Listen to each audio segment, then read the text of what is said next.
안녕하세요. 시냇가 책방입니다. 저는 책방지기 한 걸음씩입니다. 오늘은 지난 시간에 이어 팀 켈러의 일과 영성 중에서 4장, 5장을 정리해서 읽어드리도록 하겠습니다. 4장, 일은 목적이 있는 소명이다. Work as service. 자신만을 위하지 말고 하나님과 세상을 위해 땀방울을 흘리라. 지금까지 창세기를 훑으면서 일의 의도와 존엄성, 패턴을 살펴보았지만 신약 성경, 그 가운데서도 특히 바울의 서신들을 살펴보면 하나님이 어떻게 세상을 섬기라는 부르심을 통해 일의 목적을 분명히 하셨는지 더 깊은 깨달음을 얻을 수 있다. 흔히 부르심으로 번역되는 단어가 성경에서 어떻게 쓰이는지부터 먼저 짚어보자. 신약 성경의 목회 서신들에서 부르다라는 뜻을 가진 그리스어 칼레오는 보통 믿음으로 구원을 받고 예수님과 더불어 하나가 되라는 하나님의 요청을 묘사할 때 사용되는 말이다. 온 세상에 거룩한 메시지를 선포함으로써 주님을 섬기라고 부를 때도 쓰인다. 하나님은 개인적으로 뿐만 아니라 공동체적으로 부르시기도 한다. 예수님은 물론이고 크리스찬 공동체와도 친교를 맺게 하는 초대다. 고린도전서 1장 9절, 에베소서 1장 1절로 4절, 골로새서 3장 15절. 실은 교회를 가리키는 그리스어 에클레시아 자체가 부르심을 받은 이들을 의미한다. 고린도전서 7장에서 바울은 두 가지 종교적인 의미가 담긴 용어를 동원해서 통상적인 일을 설명한다. 사도는 다른 본문에서도 하나님이 백성들을 구원 관계 속으로 부르시며 영적인 은사를 주셔서 주님의 양들을 돌보는 한편 크리스찬의 공동체를 세워가게 하신다고 여러 차례 강조했다. 로마서 12장 3절, 고린도 후서 10장 13절. 크리스찬이라면 누구나 주님이 나누어 주신 분수 그대로 하나님이 부르신 처지 그대로 살아가야 한다고 강조하는 대목에서도 그 두 단어를 사용했다. 그러나 이 경우에 바울은 교회 사역이 아니라 사회적이고 경제적인, 이른바 세속적인 일을 염두에 두고 하나님의 부르심과 위임을 말하고 있다. 의미는 분명하다. 하나님이 크리스찬들을 준비시켜서 그리스도의 몸을 세우게 하신 것처럼 거룩한 백성들 모두에게 갖가지 달란트와 은사를 주셔서 인류 공동체를 건설하는 목표를 이루게 하셨다는 것이다. 벨라는 일에 담긴 소명이라든지 부르심의 개념을 회복하며 개인의 자아 실현이나 권력욕이나 이익을 도모하는 수단이 아니라 모두의 유익에 기여하는 행위로 보아야 한다고 지적했다. 하지만 기억할 게 있다. 한쪽에서 명령하고 이편에서도 자신이 아니라 상대를 위해 그 일을 해낼 때 비로소 소명이나 부르심이 될 수 있다는 점이다. 다른 이들을 섬기도록 하나님이 주신 과업으로 일을 새로이 정의하는 과정이 선행되지 않으면 일상적인 일은 소명이 될 수 없다. 이것이 바로 성경이 가르치는 노동관이다. 우리 교회만 하더라도 대학이나 경영대학원을 졸업하기가 무섭게 금융 서비스 업계로 진출하는 젊은이들이 수두룩하다. 채용 과정에서 다른 업계나 직종의 경우를 훨씬 웃도는 엄청난 보너스와 성과급을 제시받으면 10중 8구는 혹해서 그 밖에 어떤 대안이 있는지 헤아릴 생각조차 하지 않고 지원하게 된다. 지난 수십 년 동안 이런 직업들은 비교할 수 없을 만큼 안정적인 지위와 수입을 보장해왔다. 이런 기회가 눈앞에 있는데 자신을 향한 하나님의 부르심이 무엇인지 객관적으로 검토하길 기대할 수 있겠는가? 물론 더러는 금융 세일즈, 증권 거래, 비공개 기업 투자, 공공재정과 관련된 분야의 일을 하면서 하나님과 이웃을 섬길 특별한 기회를 누린다고 느낄 수 있다.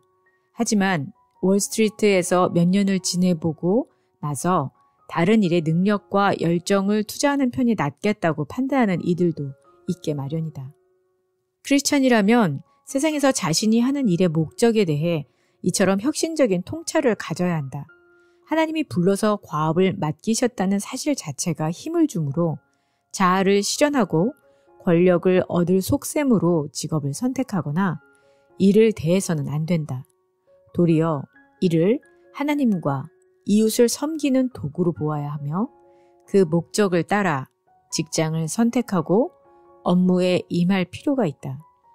직업을 선택하기에 앞서 던져야 할 질문은 무엇을 해야 돈을 많이 벌고 출세할 수 있을까가 아니라 지금 가진 능력과 기회를 가지고 어떻게 하면 하나님의 뜻과 이웃의 요구를 늘 의식하면서 최대한 다른 이들을 섬길 수 있을까이어야 한다. 실력을 갈고 닦아서 해당 분야의 1인자가 되고자 하는 동기를 지속적으로 불어넣어주는 건 후자다. 제 입속을 채우고 높아지는 데 초점을 맞추면 어쩔 수 없이 일은 뒷전이고 자신을 앞세우게 된다. 왕성한 의욕은 과욕으로 변하고 강력한 추진력은 탈진으로 이어지며 자족하는 마음가짐은 자기 혐오의 감정이 된다. 그러나 일의 목적을 자신을 넘어선 무언가를 섬기고 높이는 데 둔다면 달란트와 포부, 직업적인 열정을 효율적으로 사용할 더 확고한 이유가 생기기에 마련이며 세상적인 기준에서도 장기적인 성공을 거둘 수 있을 것이다. 아무리 작은 일도 자녀를 돌보시는 하나님의 도구이다. 마르틴 루터는 고린도전서 7장의 가르침을 누구보다 확고하게 파악했던 인물이다. 루터는 본문에 등장하는 부르심이란 단어를 직업을 의미하는 독일어 베루프로 번역해서 소명에 관한 전통적인 시각을 견지하던 중세교회의 격렬한 논쟁을 불러일으켰다. 당시 중세교회는 교회가 지상에 실현된 하나님의 나라라는 의식을 가지고 있었으므로 교회를 위해 교회 안에서 행하는 직무이어야만 하나님을 위한 일의 조건을 갖출 수 있었다.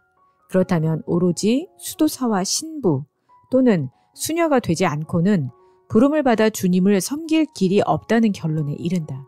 흔히 그걸 신령한 직분이라고 불렀으며 그 밖에 다른 이들이 하는 일반적이고 세속적인 노동은 천박하지만 불가피한 일로 보았다.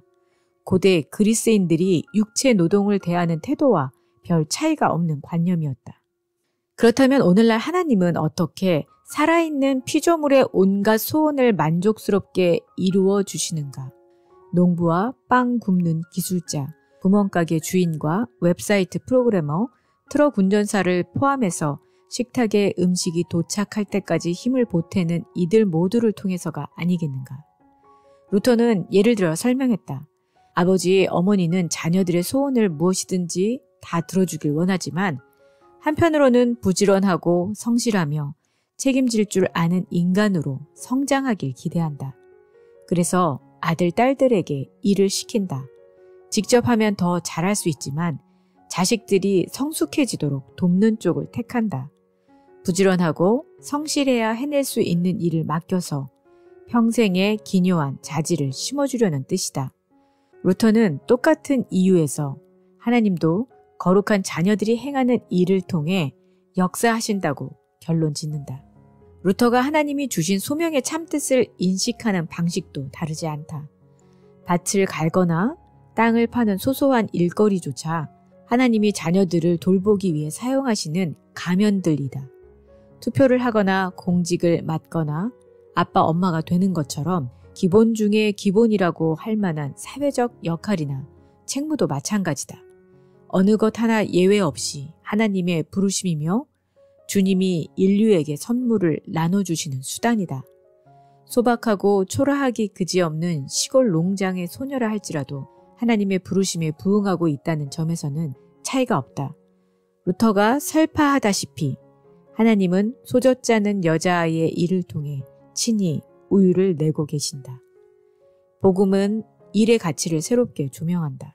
저마다의 노력을 통해서가 아니라 오직 은혜로 구원을 받는다는 진리를 깨닫는 순간 일의 의미를 바라보는 시각을 포함해서 성경의 가르침 전체를 다시 돌아보게 되었다.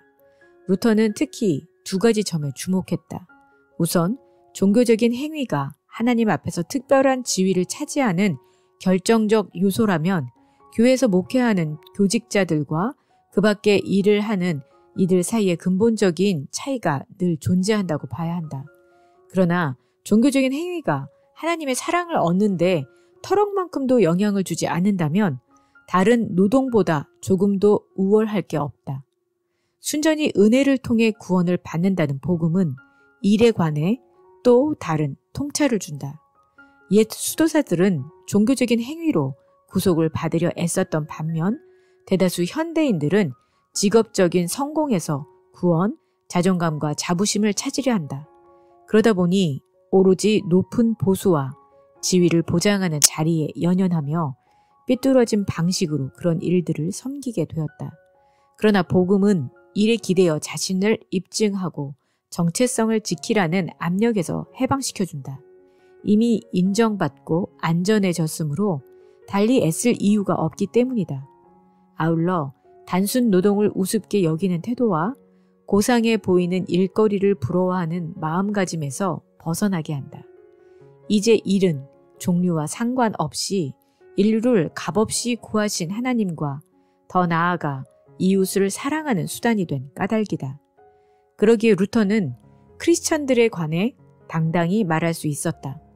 비록 세속적으로 보일지라도 그들의 일은 하나님을 향한 예배이며 주님을 기쁘시게 하는 순종이다. 다른 한편으로는 이렇게 고백하기도 했다. 믿음으로 예수 안에서 온갖 선한 것들을 넘치도록 가졌으니 그리스도가 나를 위해 자신을 주신 것처럼 대가를 바라지 않고 온전하고 뜨거운 마음으로 즐거이 주님을 조차 이웃에게 나를 주지 못할 이유가 무엇란 말인가.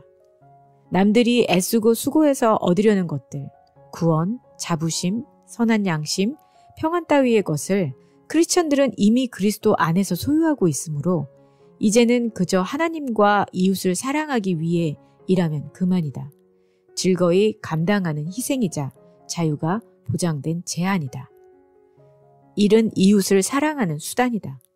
일을 사회에 봉사하는 가운데 표출되는 인간의 창조 에너지가 아니라 돈을 벌고 여가를 얻기 위한 도구로만 인식한다. 라고 세이어즈 작가는 얘기했다.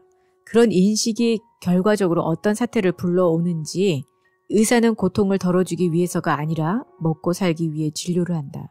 환자가 낫는 건 그 과정에서 벌어지는 일일 따름이다. 변호사 역시 정의를 실현하려는 열정이 있어서가 아니라 생활을 뒷받침하는 직업이 법을 다루는 일이기 때문이다. 그러나 전쟁 기간 동안 수많은 이들이 군에 들어가 복무를 하게 되면서 변화가 찾아왔다. 이래서 신선하고 놀라운 만족감을 누렸던 것이다. 병영 생활에서 그토록 자주 행복하고 만족스러운 감정을 느꼈던 이유는 난생 처음 돈을 벌기 위해서가 아니라 무언가를 해내기 위해 일하고 있음을 자각한 덕분이었다라고 말했다. 작가 레스터 데코스터는 탁월한 역량을 유감없이 발휘하며 일이 시간과 장소를 초월해 인간 삶에 얼마나 필수 불가결한 요소인지 설명하게 보여준다. 일은 저마다 남들에게 쓸모있는 존재가 되게 하며 다른 이들 또한 이 편에 유용하게 만드는 틀이다. 우리는 일을 통해 심고 하나님은 그걸 키워서 인류를 하나가 되게 하신다. 지금 느긋이 앉아있는 의자를 생각해보라. 혼자 힘으로 만들 수 있겠는가? 한번 대답해보라. 어떻게 목재를 얻겠는가? 숲에 가서 나무를 잘 나올 참인가? 그러자면 먼저 필요한 연장들을 만들어야 한다. 자른 나무를 실어올 적당한 차량도 준비해야 한다. 통나무를 켤 제재소와 이리저리 운반할 길도 건설해야 한다. 한마디로 평생, 아니 죽었다 깨나도 의자 하나 만들지 못한다. 일주일에 40시간이 아니라 140시간씩 일한다 손 치더라도 혼자 힘으로는 지금 누리고 사는 상품이나 서비스 가운데 극히 일부분조차 해결하지 못한다. 우리의 급여로 살 수 있는 게 그걸 버는 시간에 스스로 만들 수 있는 것보다 훨씬 많다. 일은 특정한 작업에 쏟아부은 노력보다 월등히 큰 결과를 낳는다. 모두가 당장 일을 그만둔다고 상상해보라. 어떤 사태가 벌어지겠는가? 문명화된 삶은 한순간에 무너져 내릴 것이다. 찬장에서 음식이 사라지고 주유기에 기름이 떨어질 것이다. 순찰을 도는 경찰관을 거리에서 더 이상 찾아볼 수 없고 화재는 저절로 꺼질 때까지 수그러들지 않을 것이다. 통신과 대중교통이 끊어지고 각종 공공 서비스도 먹통이 될 것이다. 살아남은 이들은 불가에 옹송그리고 둘러앉아 동굴에 들어가 잠을 청할 테고 짐승 가죽을 벗겨 옷을 삼을 것이다. 야생과 문명을 가르는 요소는 그저 일뿐이다. 주차 위반 딱지를 끊든 소프트웨어를 만들든 책을 쓰든 제 일을 열심히 하는 것만큼 이웃을 사랑하기에 좋은 방법은 없다. 다만 노련하고 능숙하게 하는 게 중요하다. 루터교회 지도자인 비즈니스맨인 윌리엄 딜은 감동적인 예화를 들려주며 핵심을 짚는다. 평신도들이 스스로 하는 일에서 의미를 찾지 못한다면 주일 아침에 하는 일과 주중에 하는 일을 연결시키지 못한 채 일종의 이중 생활을 이어가는 비극을 면치 못할 것이다. 그런 이들이 알아야 할 점이 있다. 일상생활 중에 하는 바로 그 활동들이 곧 영적인 일이며 멀리 떨어져 계시는 게 아니라 이 땅에 살아 움직이시는 하나님과 이어준다는 사실이다. 그러한 영성은 일이 곧 기도라고 속삭일 것이다. 그렇다면 주일에 하는 일과 나머지 평일에 하는 일들을 어떻게 연결 지을 것인가? 어떻게 세상에서 하나님과 더불어 움직일 것인가? 딜은 이를 통해 하나님을 섬기고 있음을 확인하는 방법으로 저마다 제 일을 능숙하게 해내는 걸 첫 손에 꼽았다. 능숙한 솜씨는 곧 사랑의 표현이라는 원리를 적용한 사례는 이루 헤아릴 수 없이 많다. 일의 이런 속성을 파악한 이들도 여전히 성공하고 싶어 하지만 일 중독에 빠지거나 기대했던 결과를 얻지 못했다는 이유로 낙담하거나 좌절하지 않는다. 그게 사실임을 믿는다면 다수에게 혜택이 돌아가는 일과 더 많은 보수를 얻을 수 있는 일 사이에서 어느 한쪽을 선택해야 할 경우 의당 보수는 줄어들지라도 더 많은 이들에게 유익을 끼치는 쪽을 골라야 한다. 해당 분야에 탁월한 능력을 발휘할 수 있다면 더 말할 것도 없다. 남을 돕는 일이 아니더라도 모든 노동은 본질적으로 이웃을 사랑하는 행위다. 크리스찬은 굳이 직접 목회를 하거나 비영리 자선단체에 들어가지 않더라도 스스로 하는 일을 통해 이웃을 사랑할 수 있다. 특히 이 원리는 세상 기준에서 신나거나 큰돈이 들어오거나 누구나 선망하는 직업이나 직장이 아닐지라도 일 그 자체에서 만족을 얻을 수 있는 더할 나위 없는 좋은 통로가 된다. 루터의 말처럼 비록 모든 노동이 객관적으로는 다른 이들에게 두루 소중하지만 자신의 일을 의식적으로 하나님이 이웃을 사랑하라고 주신 소명으로 보고 이해하지 않으면 주관적으로는 만족을 얻을 수 없을 것이다. 칼뱅은 한 사람 한 사람에게 부여된 일을 의식적으로 하나님의 부르심이자 선물로 보고 있다. 그런 관념을 갖는다면 정원을 가꾸는 것처럼 아주 흔한 작업이든 아니면 은행의 국제거래 업무처럼 지극히 희귀한 일이든 관계없이 모든 노동을 통해 하나님의 영광이 환하게 빛나는 걸 분명히 확인할 수 있을 것이다. 파트 2 1. 끝없이 추락하다. Our problems with work. 5장 아무리 일해도 열매가 없다. Work becomes fruitless. 밤낮 없이 매달려도 입에 풀칠하기조차 버겁다. 하나님이 얼마나 완벽하게 일을 설계하셨는지 보여주는 성경의 다채로운 시각과 설명들을 살펴보았다. 하지만 현실에서 체감하는 상황과는 판이하게 다르다. 알다시피 이 세상은 깨지고 망가진 세계다. 질병과 죽음, 불의와 이기심, 자연재해와 혼돈이 판친다. 시간의 역사가 시작된 이래 어쩌다 이렇게 됐는지 그러면 어찌해야 하는지를 설명하려는 시도가 수없이 많았다. 성경이 제시하는 해석의 핵심은 죄, 곧 인류가 창조주에게 반역했고 결국 하나님으로부터 멀어졌다는 개념이다. 아담과 하와가 죄에 빠진 타락 사건은 지금까지 두고두고 재앙이 되었다. 세상의 구조 전체가 완전히 어그러졌지만 일만큼 속속들이 그 파장에 노출된 영역도 없을 것이다. 성경 기록에 따르면 하나님은 이를 축복하셔서 한 사람 한 사람이 가진 은사와 자원이 온전한 세상에서 영광스럽게 쓰이도록 하셨지만 인간의 타락과 더불어 저주가 임했다. 이제 일은 하나님의 손에 의해 돌아가는 세상에 여전히 존재하지만 죄로 크게 오염된 상태다. 따라서 어떻게 죄가 이를 뒤틀어 놓았는지 알아야 그 파장에 대처하고 거기서 부분적으로나마 창조주께서 설계해 두신 만족을 되찾을 수 있다. 창세기에서 명령에 거역하는 순간 아담과 하와는 교묘한 거짓말로 불순종을 부추긴 뱀의 말대로 하나님처럼 되었다. 스스로 하나님을 대신하게 되었다는 뜻이다. 어떻게 살아야 할지, 무얼 하는 게 옳고 그른지 직접 결정할 권리를 거머쥐었다. 이런 식으로 하나님처럼 된 건 인류에게 참혹한 재난이었다. 물에서 쓰도록 만들어진 배가 그 설계에서 벗어나면 망가지고 쓸모가 없어지듯 인류는 제 힘으로 권위의 근원이 되기로 작정하자마자 참 길에서 벗어나고 말았다. 사람은 하나님을 알고 섬기며 사랑하는 걸 으뜸으로 삼고 살도록 지음받았으며 거기에 충실해야만 비로소 탈 없이 잘 지낼 수 있다. 그러나 자신을 위해 사는 쪽을 택하면 모든 게 뒷걸음질 치게 된다. 역사상 최고의 사건으로 꼽혀야 할 이 전환점 이후로 인류는 우주의 결, 자신의 기원과 목적을 거스르며 살게 되었다. 죄는 삶 전체에 배어들어 있다. 계속해서 창세기 3장을 읽어보면 하나님을 거역하는 죄를 지기가 무섭게 아담과 하와의 내면에 수치심과 죄책감, 깨어지는 아픔이 찾아들었음을 알 수 있다. 창조주의 설계를 거스르는 행위는 필연적으로 고통을 불러왔다. 구약학자 데이비드 애트킨스는 수치심을 가리켜 존재의 중심에서 자신을 향해 갖는 불편한 감정이라고 했다. 무언가 잘못되었다는 사실은 알지만 인정은 고사하고 제대로 분별하지도 못한다.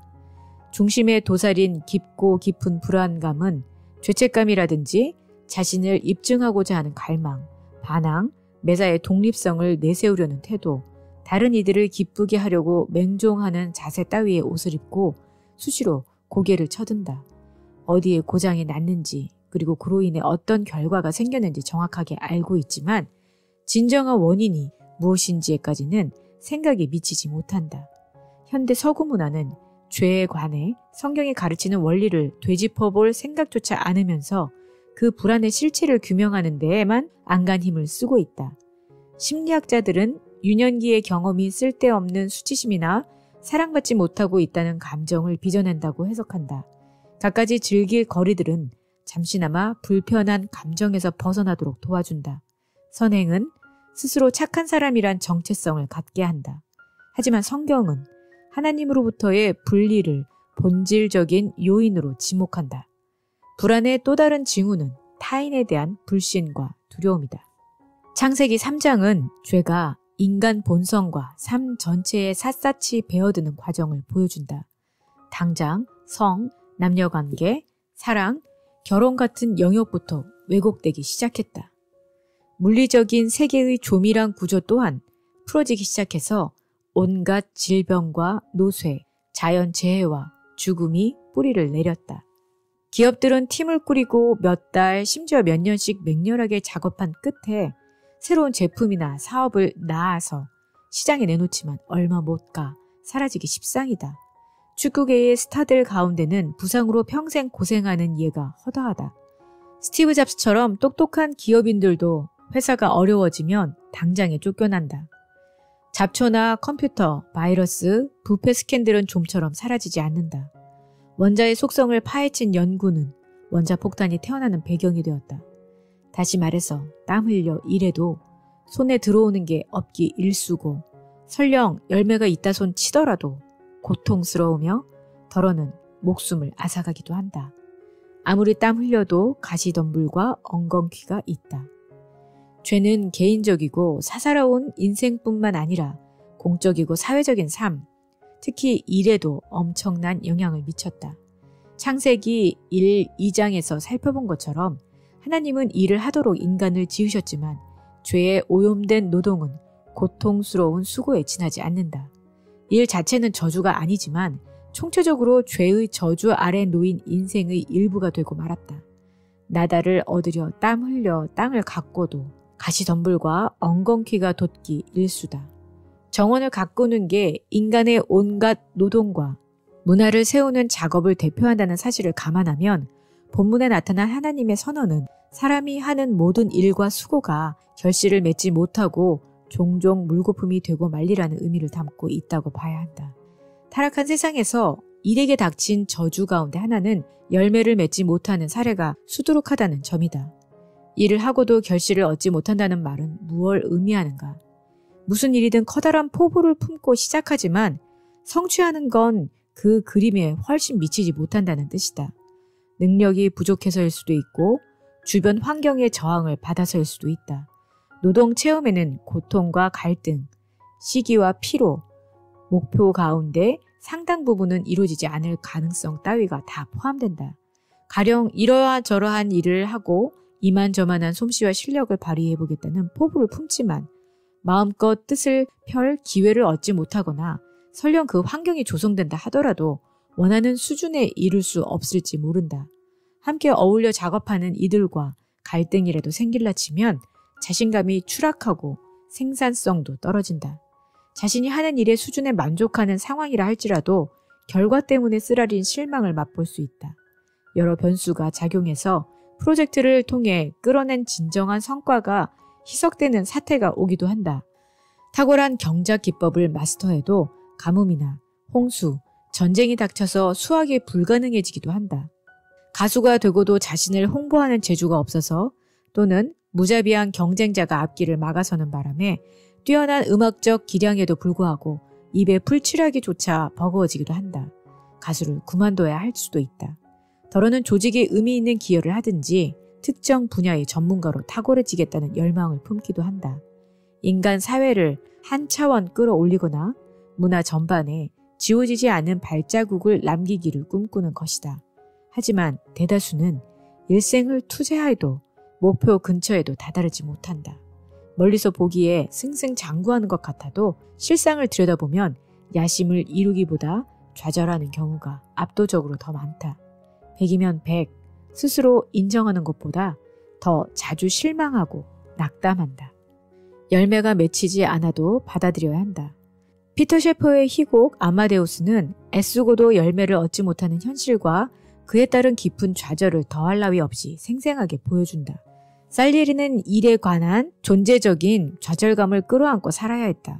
열심과 경험을 갖추기는 했지만 곡을 쓰는 능력은 스스로 원하는 수준에 이를 만큼 뛰어나지 못했다. 그러나 결과만 두고 보면 직업적으로 성공해서 높은 지위에 올랐으며 재정적인 여유를 누렸다. 반면에 모차르트는 풍부한 재능을 타고난 음악 신동이었음에도 세상의 외면과 궁핍한 살림 탓에 고통스러운 나날을 보냈다. 둘 다 일과 관련해 한편으로는 성공했지만 다른 한쪽에서는 뼈저린 아픔을 맛봐야 했다. 직업을 선택하면서 품었던 큰 포부가 실현되지 않았다고 해서 분야를 잘못 선택했다든지 그쪽으로 부르심을 받은 게 아니라든지 죽는 날까지 절대로 실망하지 않을 완벽한 일거리를 찾는데 온 힘을 기울여야 한다는 뜻은 아니다. 그건 아무에게도 보탬이 되지 못하는 쓸데없는 짓에 지나지 않는다. 정확하게 제자리에서 해야 할 일을 한다손 쳐도 일터에서 주기적으로 좌절을 경험하는 건 지극히 정상적인 현상이다. 그럼에도 불구하고 살리에리의 문제 제기가 정당한지 되짚어볼 필요가 있다. 탁월하고자 하는 욕구를 속속들이 채우는 일을 하고 싶어하는 갈망은 정당한 것일까? 물론 살리에리는 그렇게 생각했다. 지나간 세대에 속하는 이들의 눈에는 욕심으로 비치겠지만 알다시피 요즘은 그 질문의 답을 조차 새로운 소명을 찾는 이들이 허다하다. 가시덤불이 생겨도 소망은 있다. 행복해지려면 일이 필요하다. 피조물의 본성이 그러하기 때문이다. 하나님은 세상을 풍요롭게 하는데 이바지하게 하려고 일을 주셨으므로 인간은 스스로 성취할 수 있는 세계를 잠깐이나마 내다볼 수 있었다. 하지만 곧 죄에 빠지면서 일 또한 심각한 손상을 입었다. 열매를 간절히 바라지만 성에 차도록 얻을 수 없으며 처절한 실패를 겪는 사례도 부지기수다. 수많은 현대인들이 이상주의와 냉소주의라는 두 극단에 치우치거나 심지어 수시로 양쪽을 오가기까지 하는 까닭이 여기에 있다. 이상주의는 속삭인다. 이를 통해 변화를 일으키고 영향을 끼치며 새로운 것들을 내놓으며 세상의 정의를 실현해야지 반면에 냉소주의는 비아냥거린다. 일한들 뭐가 변하겠어. 쓸데없는 희망을 품어선 안 돼. 그저 먹고 살 수 있으면 그만이지. 너무 공을 들이지 말라고. 여건만 되면 당장이라도 집어치워. 창세기 3장 18절은 땅에서 가시덤불과 엉겅퀴가 돋는다는 데서 그치지 않고 내가 먹을 것은 밭의 채소인즉 이라고 말한다. 가시덤불과 먹을거리가 모두 예고된 셈이다. 본래 의도된 만큼은 아니지만 일은 여전히 얼마쯤 열매를 낳는다. 좌절과 성취를 두루 담고 있으며 아름다움과 천재성을 언뜻 드러내기도 한다. 아름다움과 천재성은 원래 노동의 지극히 통상적인 특징이었으며 궁극적으로는 하나님의 은혜에 힘입어 새 하늘과 새 땅에 들어가는 날 되찾을 것이다. 톨킨은 자신에게만 아니라 독자들에게도 저마다 일에 대해 품고 있는 간절하고 원대한 염원이 하나님의 다스림을 받는 미래에 온전히 실현되리라는 메시지를 저만의 방식으로 들려준다. 니글의 나무가 영광스러운 빛을 잃지 않고 살아남았던 것처럼 무사람들이 살리에리의 음악을 듣고 각자 지금 하는 일의 열매를 맛볼 것이다. 과거의 낙원에서 그러했던 것처럼 미래의 천국에도 일이 존재할 게 틀림없다. 하나님 자신이 거기서 기쁨을 얻으셨기 때문이다. 하늘나라에서는 누구라도 다른 이들의 삶에 유익을 끼치며 무한한 기쁨과 만족을 얻는 것 물론이고 말할 수 없이 능숙한 솜씨로 그 작업을 해낼 것이다.